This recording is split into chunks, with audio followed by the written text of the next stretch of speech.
Questão de número 4. Mais um exercício, mais uma questão que nós trouxemos, né? Mais um assunto que nós trouxemos no aulão de revisão. Goodwill, mais-valia, menos-valia e compra vantajosa. Nós falamos sobre isso lá no aulão de revisão um dia antes da prova. Eu estava apostando que poderia cair no dia da prova e realmente eles cobraram aí esse exercício. Deem só uma olhada nesse exercício aí, pessoal. Vejam só que eles falam ali.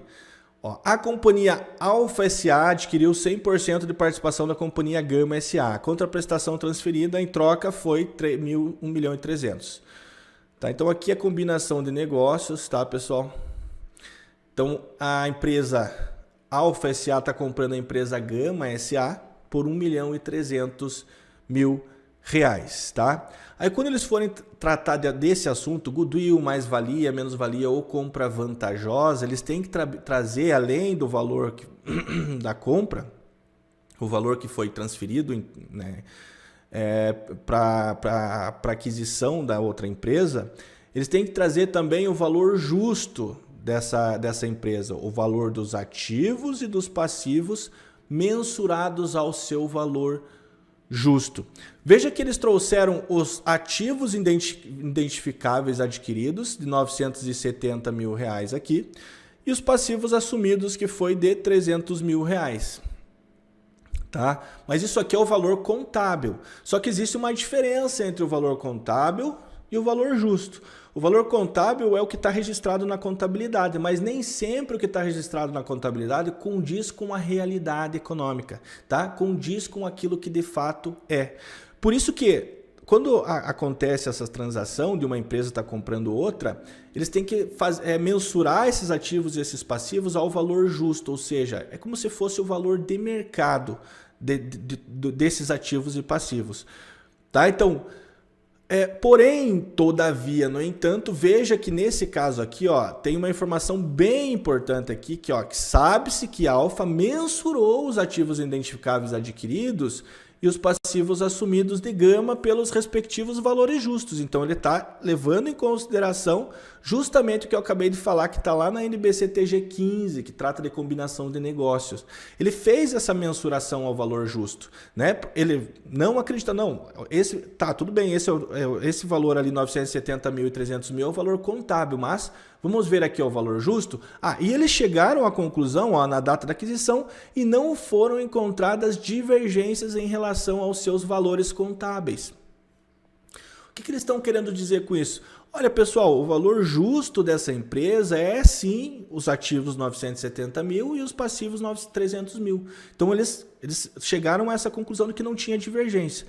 Professor, mas eles podem encontrar divergência? Pode, pessoal. Por exemplo, tem lá uma máquina na empresa, que é um ativo, né? Então ele vai pegar esse ativo.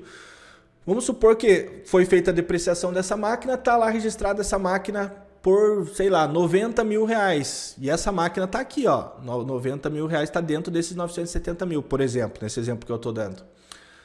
Se essa máquina tá registrado por 90 mil reais, mas o valor justo dela, ou seja, o valor de mercado dessa máquina é, por exemplo, 100 ou mais, por exemplo, 150 mil, eu tenho que levar em consideração o valor justo, o valor de mercado, e não o valor que está na contabilidade.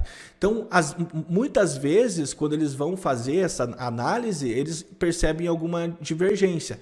Nesse caso aqui, veja a negativa, não foram encontradas divergências em relação aos valores contábeis. Logo, o valor justo é igual ao valor contábil. Tá?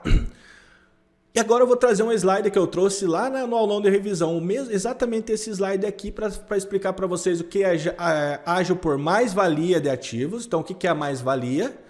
E o que é a menos-valia? A mais-valia é quando o valor justo, veja só, o valor justo é maior que o valor contábil. Aí eu tenho uma mais-valia. Eu tenho o valor contábil. Lembra do exemplo que eu falei? Vamos supor que uma máquina ela foi depreciada, está registrada por 90 mil reais. Mas o valor de mercado dela é 120 mil, por exemplo, né? Então eu tenho uma mais-valia de 90 para 120, eu falei, ou 130? 120 mil, né? Então eu tenho uma mais-valia de 30 mil, Porque o meu valor justo é maior que o meu valor contábil. Vocês entenderam? Se está registrado na contabilidade essa máquina por 90 mil, mas ela vale no mercado 120, então eu tenho uma mais-valia de 30 mil. E o menos-valia é o quê? É o contrário, se o valor justo for menor que o valor contábil. É possível isso acontecer também, né? Afinal de contas, eu posso ter lá uma máquina registrada por 90 mil, mas ela não vale mais esse valor. Ela está abaixo, o valor de mercado dela está abaixo, né? Está valendo lá, sei lá, 70 mil reais. Aí nesse caso eu teria uma menos-valia de 20 mil reais. Perceberam?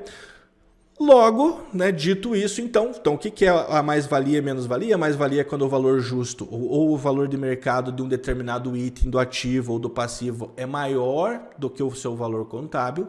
Menos-valia é quando ele é menor que o seu valor contábil, tá? E aqui nesse caso, o valor contábil é igual ao ativo menos passivo, né?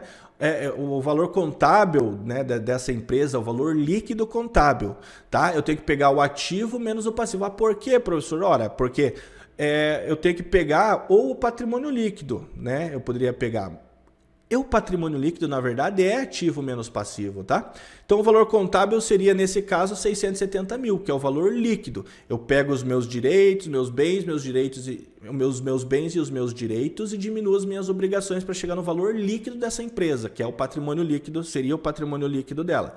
Então, o valor contábil dessa empresa líquido é 670 mil, tá? Sempre vou ter que fazer assim, diminuir o ativo, pegar e diminuir os meus passivos. Mas o exercício também pode trazer o valor líquido já. Daí vocês utilizam esse valor. Nesse caso, o valor contábil 670 mil. E o valor justo, pessoal? Como eles disseram aqui, ó, eu vou destacar de novo aqui para vocês. Ó. Então, eles fizeram a análise do valor justo e chegaram à conclusão de que não foram encontradas divergências. Se não foram encontradas divergências, o valor justo é os mesmos 670 mil. Tive uma mais ou menos valia, nesse caso, zero. Minha mais e menos valia é igual a zero. Só com essa informação nós poderíamos eliminar a alternativa B, que ele está dizendo que a mais-valia é de 630 mil, e a alternativa C, que é a menos-valia de 630. Não tive nem mais e nem menos valia nesse caso aqui. Agora, nessa mesma situação, pessoal, nessa mesma situação aqui, eles ainda perguntam, então a alternativa B que nós já arriscamos, né? E a alternativa C também. Que não é mais, não teve mais nem menos valia. Mas quando acontece uma combinação de negócios, eu comentei lá sobre mais-valia, menos-valia na aula de revisão, comentei também sobre o goodwill e compra vantajosa. Porque o que acontece? Quando uma empresa vai adquirir a outra, ela pode ter ou ágio por expectativa de rentabilidade futura, também conhecido popularmente como goodwill, ou ela pode ter uma compra vantajosa. Quando que ela vai ter um ágio por expectativa de rentabilidade futura? Quando a empresa que está comprando, ela pagar mais do que a empresa vale. Tá? A empresa vale tanto no mercado, ela paga mais. E quando que a empresa vai ter uma compra vantajosa? Quando ela pagar menos do que a empresa vale. Quanto que a empresa vale aqui? Aliás, quanto que foi o valor pago nessa transação? 1.300.000, está lá em cima. Quanto que a empresa vale mesmo? Valor justo, 670 mil reais. Portanto, 670 mil reais é o valor justo. A empresa está pagando mais ou menos por essa empresa? Ela está pagando mais do que ela vale. Se ela está pagando, quanto que ela está pagando a mais? 630 mil. Se ela está pagando a mais, eu tenho um goodwill. Que aí é um ágio por expectativa de rentabilidade futura, que é justamente a alternativa A do exercício. E se fosse o contrário, seria uma compra vantajosa. Tá? Seria uma compra vantajosa, porque a empresa estaria pagando menos do que ela vale. Vamos supor que o valor da empresa fosse 1.300.000 e ela pagou 670 mil. Está pagando menos do que a empresa vale, aí sim seria compra vantajosa. Principal diferença entre o goodwill e a compra vantajosa em termos de contabilização é que o ágio por expectativa de rentabilidade futura é reconhecido, ou seja, esse 630 mil, nós vamos reconhecer ele num ativo, tá? É um ativo intangível, ágio por expectativa de rentabilidade futura. E conforme o tempo vai passando, nós vamos mandando esse ágio lá para o resultado, em forma de amortização. Nós vamos amortizando esse ágio como se fosse uma depreciação, tá? Já A compra vantajosa, não. Se eu tivesse tido uma compra vantajosa, eu mandaria o valor dessa compra vantajosa direto para o resultado. Tá? Essa compra vantajosa ela ia entrar como uma receita lá no meu resultado, já nesse período. Tá bom? Então a principal diferença é essa. Enquanto ágil, repetindo, o goodwill nós mandamos para o ativo intangível e vamos amortizando esse ativo intangível com o passar do tempo. A compra vantajosa nós mandamos direto para o resultado, isso é importante. Falei sobre isso no aulão de revisão, fiz a contabilização, inclusive lá no aulão de revisão dessa transação. Então é isso, pessoal.